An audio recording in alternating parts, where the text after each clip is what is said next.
Hey everyone, my name is Tom. I work at LinkedIn. I'm a software engineer there, and I work on projects that make sure that our site feels fast for everyone. And that includes customers in emerging markets like India and China, where for many people, their first time on the web is through the smartphone. It might be the only way that they access the web. So I want to talk to you about web performance. And I know it's like a very common talk on the conference circuit these days. But often people talk about an app being fast or being slow. But really, there's no single fast or slow axis. Instead, there's just a number of axes along which an app or a library can be fast or slow. So I want to break these axes down into two broad categories. The first is that we want to build an app that is lightweight. That means that it's something that when the user taps a link to one of our URLs, they're going to see something instantly. But secondly, we also want to build an efficient app. We want to build something that feels incredibly responsive, or sometimes native-like, people will call it, once it's up and running. And there's an interesting thing here, which is that the two of these, lightweight and responsive, are often in tension. Starting fast usually means a bare minimum of code and work done during the initial render, but staying fast requires being really smart about how we update the DOM. And usually the smarter that we want to be, the more code we have to load, and then the more we have to keep track of during the initial render, and that slows things down. It stops us from being lightweight. And I want to throw a third thing in here too, which is not technically related to web performance, but it's something that I see missing from many discussions about performance. Your productivity is important too. The fastest app in the world is useless if it never gets written. So Alex Russell from the Chrome team said this in a tweet I saw a while ago, and I liked it a lot. He said, "The web's superpower is ephemeral use. If the first run is unusably slow, who's going to stick around for another go?" And he was talking specifically here about React Native and Cordova, and while those tools are very useful, they don't replace the web. So there's a quote, how many of you know PPK? PPK has been around for a long time. Probably many of you who've been doing web development came to rely on Quirks mode very heavily in the dark ages. He had this blog post called Web versus Native, Let's Concede Defeat, where he said, "I feel it's time to revisit the web versus native debate and concede defeat, or at least concede that the web cannot and should not compete with native when it comes to complex app-like structures." Now, I disagree with PPK here. People have always told web developers to be less ambitious, and I'm glad that we've never listened to them in the past, and I don't think now is a time we should start listening to them either. So let's talk about Glimmer. Glimmer is the rendering engine that powers Ember.js. Hopefully, many of you are familiar with Ember. But this year, we also extracted we extracted Glimmer, and we created a standalone library called Glimmer.js. And unlike Ember, which is a kind of like a complete stack, like a complete front-end stack, everything you need to build a web app, Glimmer is just about components. Glimmer has this modern, minimalist component API. You don't have to mess around with observers or bindings or set state. You just tell us which properties could change using this @tracked decorator. And then any time that you change a property just using a normal JavaScript property set syntax, we go ahead and efficiently update the DOM for you. And everyone who uses Glimmer tells us that they love how natural it feels. Because it's based on all of the lessons that we've learned from Ember and looking at other frameworks and libraries, we know that it scales to big apps and big teams. And are there any TypeScript fans in the room? Is anyone a TypeScript fan? Okay, all right, solidarity. You all will be very happy to know that Glimmer is written in TypeScript, and what that means is that we have first-class type definitions out of the box.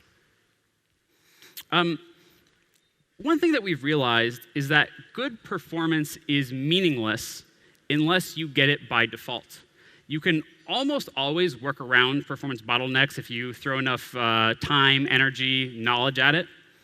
But performance by default means that great performance scales up with your app as it gets more complex or less experienced developers start working on it. I'm sure many of you are familiar with what I'm talking about here.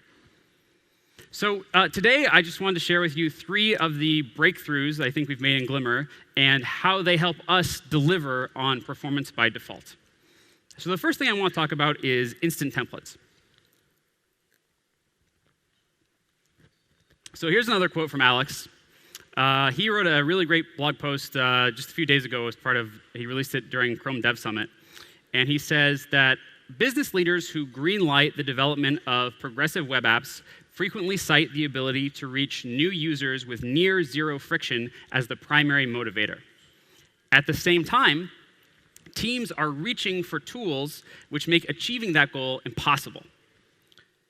So let's talk about what it means to have an app that starts fast. There are several steps before your JavaScript does anything useful. Most web developers only think about download, the file size, and then how fast it runs once it's been downloaded. But actually, there's two very important steps in between that I want to bring your attention to. This is a chart from a blog post by Adi Osmani, where he's showing what percentage of page load time is spent parsing and compiling JavaScript. So before your JavaScript code can run, JavaScript VMs like V8 have to take it and turn it into something that the computer understands and knows how to evaluate. And that process is fast, but it's not free. So in this case, the pink is time spent actually running JavaScript, and the yellow and orange is parse and compile. And you can see there's some cases on here where you almost spend more time parsing and compiling JavaScript that never, doesn't actually even run for that long, right? As a percentage of the time it takes to load the page. So Sebastian from the React team has said on Twitter that parse and compile is a big problem. It's one of the major bottlenecks that it's hard to feel like you have any control over. And when people focus on file size in JavaScript, a lot of people think of it as being about the download. But users increasingly are getting faster networks. It's not just about how long it takes to download. Byte for byte, JavaScript is much more expensive for the browser to process than the equivalently sized image, for example, or font. And this problem is really exacerbated on mobile devices.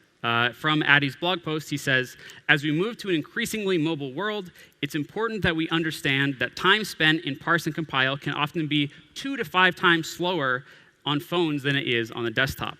So you might be developing your app on a desktop or a modern laptop, and all of a sudden when you run that on a low-powered Android device, that's a big bottleneck and you didn't even notice it.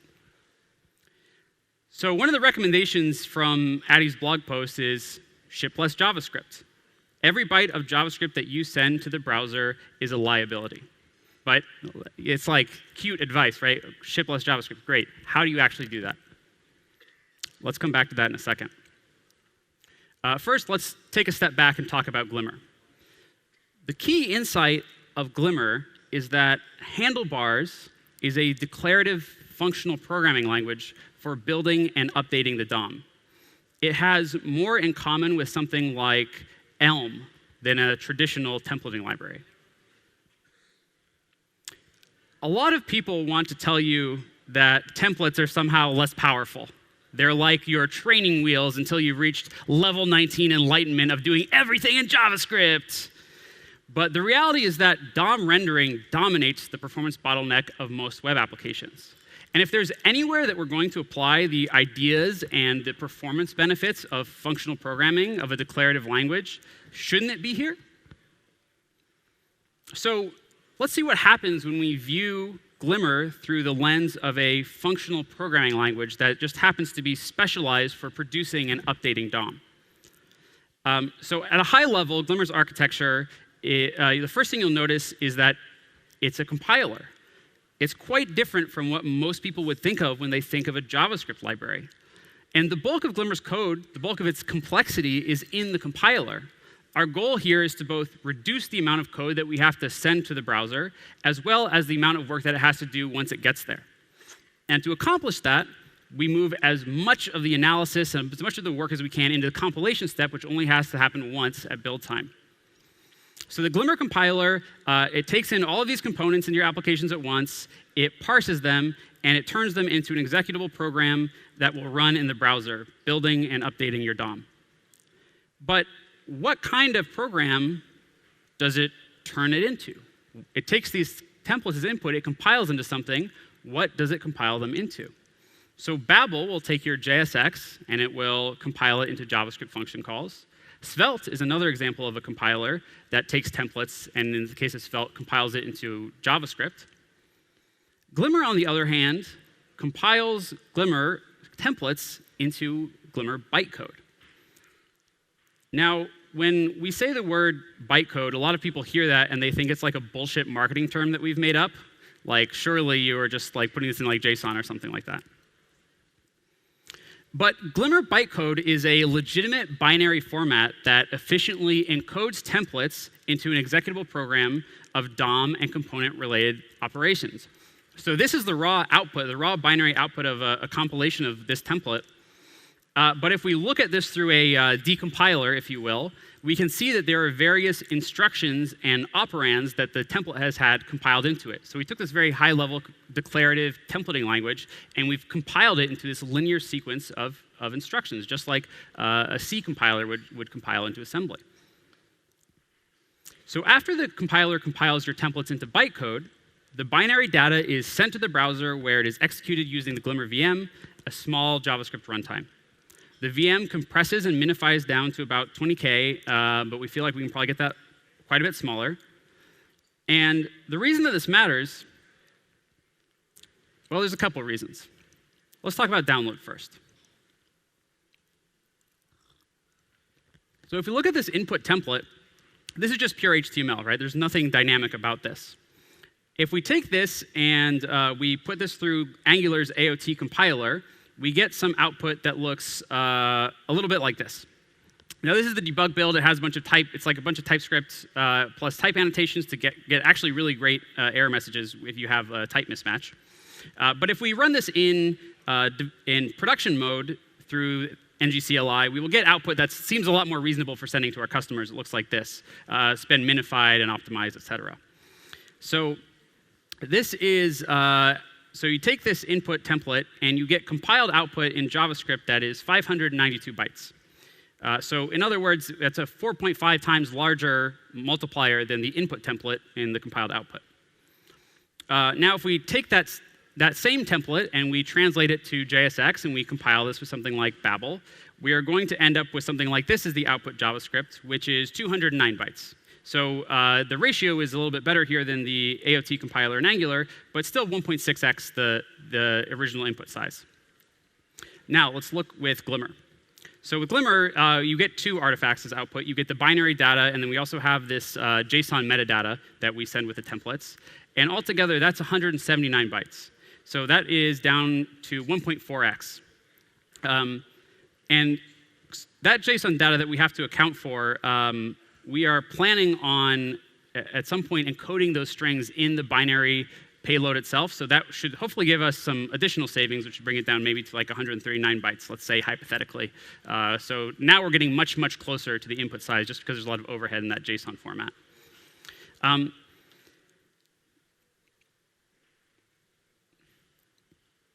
So in terms of per component overhead, Glimmer has the lowest overhead per byte of input template HTML. And adding more components has less of an impact on the overall payload size of your app. So we also use a strategy called string interning. If there's any Java programmers, you probably, if you're familiar with how the JVM works, you probably know how string interning works in the constants pool. The average case is actually a lot better than this because every string that is shared in templates gets shared once across all of them when they compile. So let's go back to parsing and compiling. So we talked about the raw file size, right? The ratio of input to output is quite good when you compile it into this binary opcode. You can just see, you have kind of an intuition, I think, about why it's so much more compact than serializing to JavaScript. But again, people think of parsing then, once you've got that download, they think of it as being free. But the complexity of the language you're parsing makes a big difference too. For example, here's a megabyte of JSON data I generated, and the only difference between these two files is that on the left, I leave the JSON as JavaScript, and on the right, I've encoded it as a string that I pass to json.parse.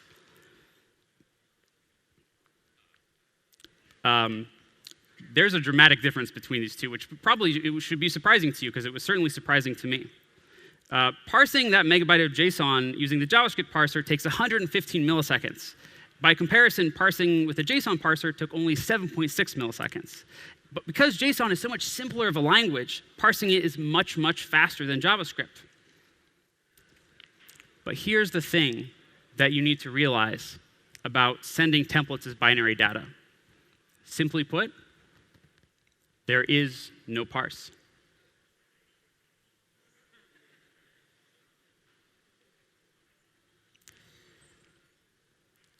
So here's how you initialize the Glimmer application. You use fetch. You grab this binary data, this GBX file as we call it, and then you get the raw array buffer back from fetch, and you pass that into Glimmer. And so here's like deep in the Glimmer source code. You can see we take that array buffer as literally the array buffer directly, and we start running the VM against that array buffer. We create a uint16 array. So there's no intermediate data structure. There's no parse step. It's just a mem copy. So let's see how all of this goes together. I've got a little demo that I put together. It's recorded, don't worry. This is an app where I wrote a script that pulled 50 random Wikipedia articles, and then it converted them either into a handlebars template or into JSX. So, and then it just renders all 50, each one of the Wikipedia articles is a component, renders all 50 on the page at once. Not at all realistic. But the intent of this is to stress test what does the render performance look like and what does download performance look like as you add a bunch of templates to an app. So here we go.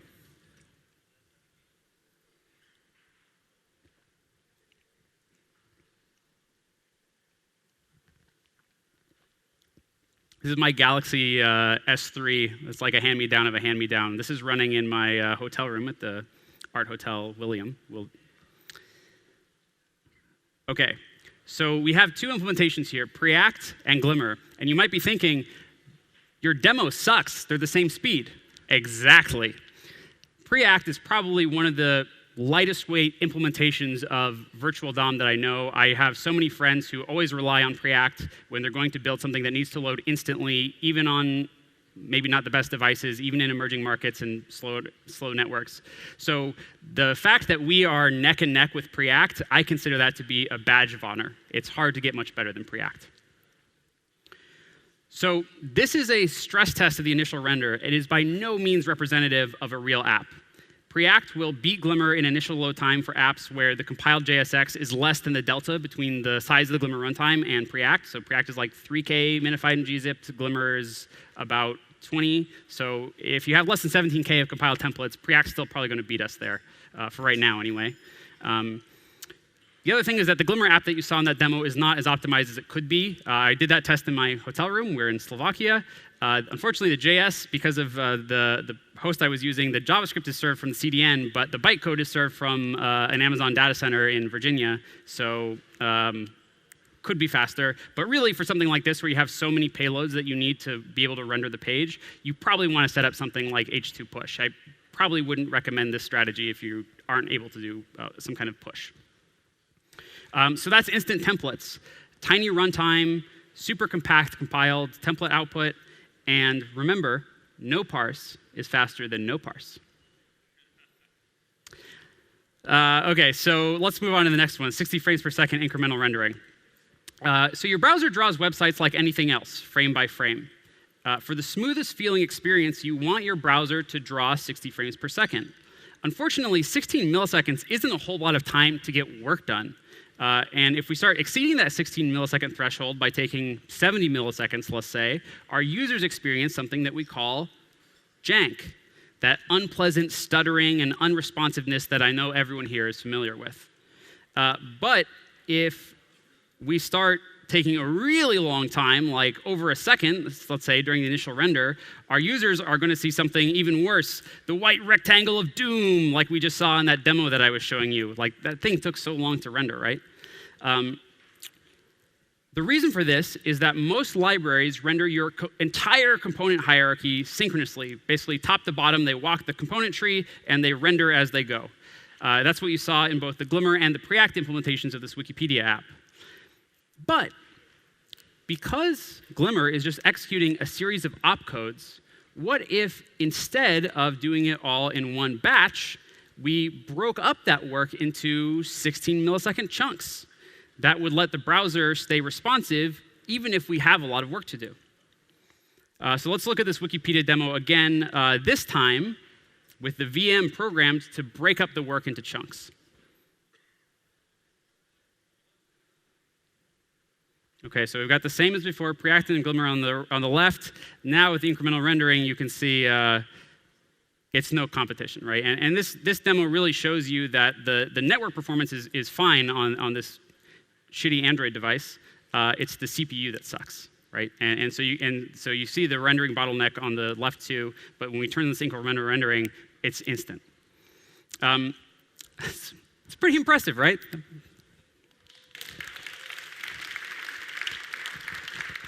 Thank you. So let's take a look at a profile taken directly from the Android device. It's pretty obvious here why we get the white rectangle of death. We have a synchronous function call. It takes over 3 seconds to complete. But if we look at each of these individual opcodes, none of them are taking that long. Each opcode is, half a millisecond maybe, but we just got so many of them. Conversely, if we compare this to the incremental rendering, you can see that just visually it looks so much different. We are breaking these function calls into pieces that are like 10, 20 milliseconds at a time, and maybe we only get to execute 1 or 2 opcodes, but hey, that's enough to start putting DOM into putting elements into the DOM. The browser can do stuff with that. So great. And here's the synchronous implementation. Glimmer's VM, this is asynchronous. Glimmer's VM exposes an interface called a template iterator that allows you to synchronously execute 1 instruction at a time. So in the sync implementation of render, we synchronously call the next method in a tight loop until there are no more instructions to run. And then this is the entirety of the incremental rendering implementation. It's using request idle callback. The browser gives you your callback at deadline. And so what we do is we just execute VM instructions until we've passed that deadline.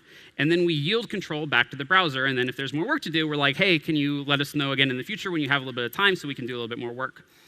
So this allows the browser to do things like draw the DOM and respond to user events and so on. I just think it's pretty incredible that this tiny difference in implementation yields such dramatically different results for the user. I also think it highlights just how powerful modeling your rendering engine as a virtual machine is. The app on the left is almost unusable, but the one on the right lets me start reading instantly with just a few more lines of code.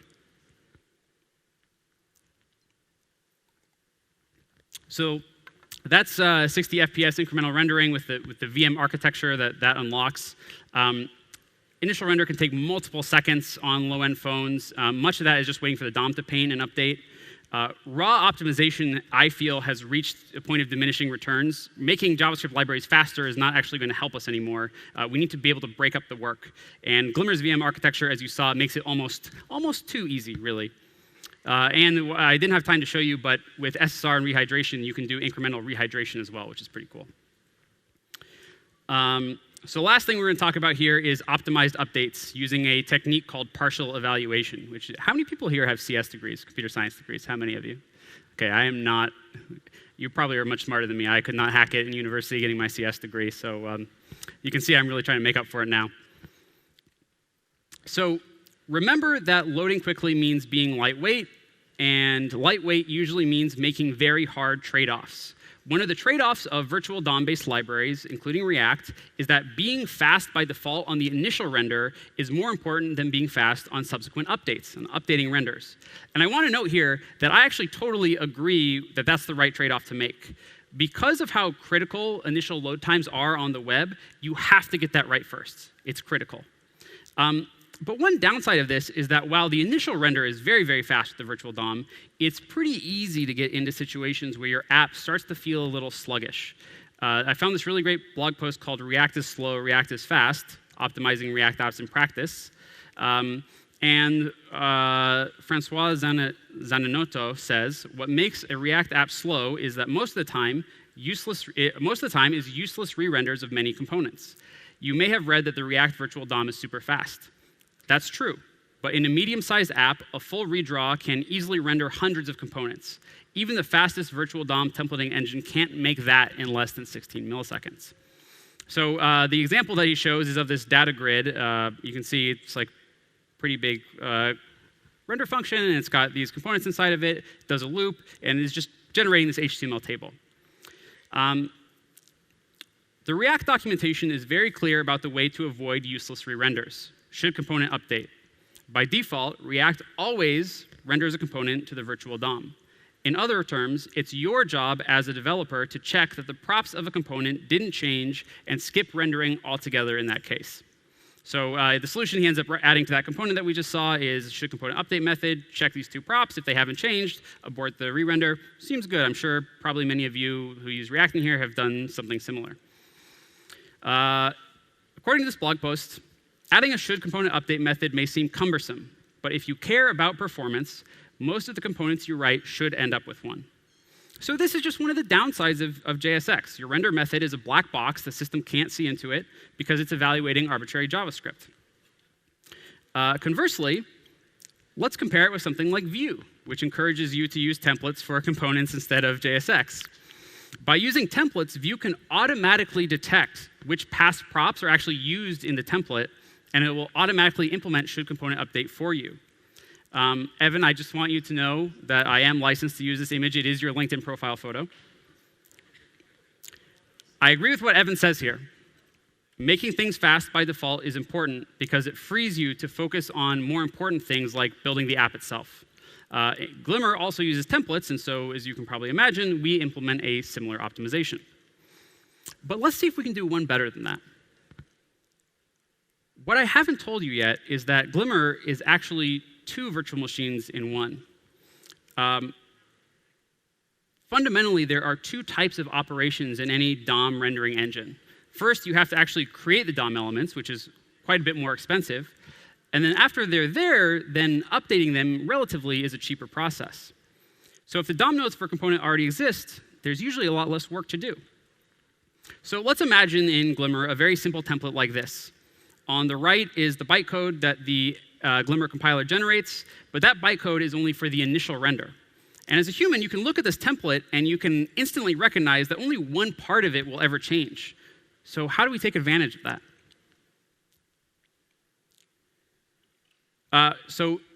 These are the opcodes that are generated, and what's going to happen is that as the Glimmer VM starts executing these, it's going to go through these instructions one by one, trying to build up our DOM, right? So the first thing it's going to do is see an open element and build a div element. Then it's going to see a static attribute opcode. It's going to set the class attribute to the static string. Then we're going to have a couple more opcodes. These are setting up like the stack and the registers and so on. But then we get to this dynamic content opcode, and this is where it gets interesting, okay? So the first thing it's going to do is take some dynamic content out of our model or from our component. It's going to put it into the DOM as a text node, step one. But two, it's going to generate a new opcode and build a second program called the updating program as it's going through the initial render. So now we've got this update program, and we're going to finally do this close element, and this is going to close out the element for us. So now what happens when the state of our component changes? How do we go and update this? Well, we have all the static content, but we don't really care. We know just by looking at it, it's not going to change. So check this out. Instead of worrying about the static content or all this other stuff that we don't need to care about, as a byproduct of running the first program, we've generated a specialized, optimized updating program. And it knows it only has to worry about updating that one piece. So when we run this, it goes to the component, grabs the new state, and updates it in place. And so now you can see that the amount of work that we have to do just to do an update is minuscule compared to the initial render. So let's go back to our Wikipedia benchmark, and we're just going to make one small change. Okay, you can see the source code here. On the left is the React pre-act version. On the right is Glimmer. You can see it's just like literally importing 50 Wikipedia components and rendering them all in one render function, render method. So here's a small change we're going to do. In component did mount and did insert element, we are going to do set interval with a timeout of 0, and all we're going to do is increment a counter. That's it. And then in our main template or our render method, we are going to just, at the very top of this page, create an h1 and put the counter in there. Very small change. It's nothing. So what happens? Let's run it on my trusty Samsung Galaxy S3.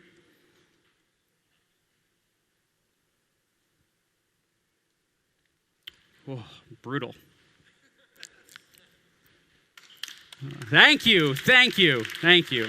Okay, now obviously this is like a contrived demo. No one is shipping 50 Wikipedia pages on it, but I think probably many of you have probably anyone here who's worked on a big enough React app has been in a situation where it's like, oh, the app is starting to feel slow. We're getting these wasteful re-renders. You need to refactor it. You need to hoist the static content. You need to break it up. You need to add keys. You need to decompose the component, right? We've all run into this situation. It's fine. It's great. We get stuff done. But wouldn't it be better if we didn't have to? Optimized updates. Wasteful re-renders are so insidious because they sneak up on you slowly as your application grows. With template-based technologies, you never have to think about should component update again. And Glimmer generates this optimized bytecode during execution of the initial bytecode, a technique from computer science called partial evaluation. So unfortunately, I don't have any more time with you today. There's like so much more stuff I wanted to share with you. We have server-side rendering that streams.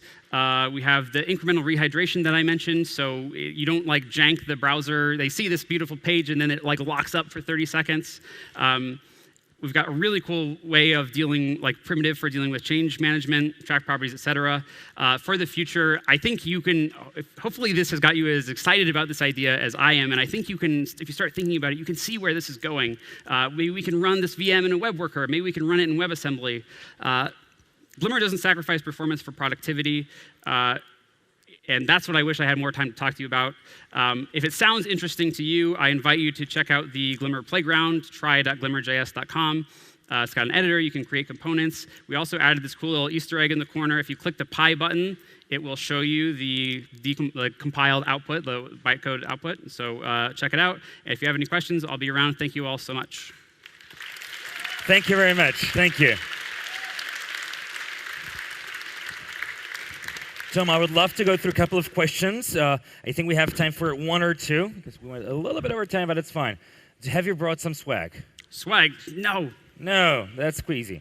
Have you considered comparing gzip size? For instance, React is being unfairly penalized for having redundant create element calls. Yes, I wanted to compare the Brotli sizes. I did not have time to do that. In the test so far, the binary bytecode also has a lot of duplicated data that seems to benefit pretty dramatically, more than you would think from Brotli compression. But yes, we should definitely get some numbers for that. And one more question.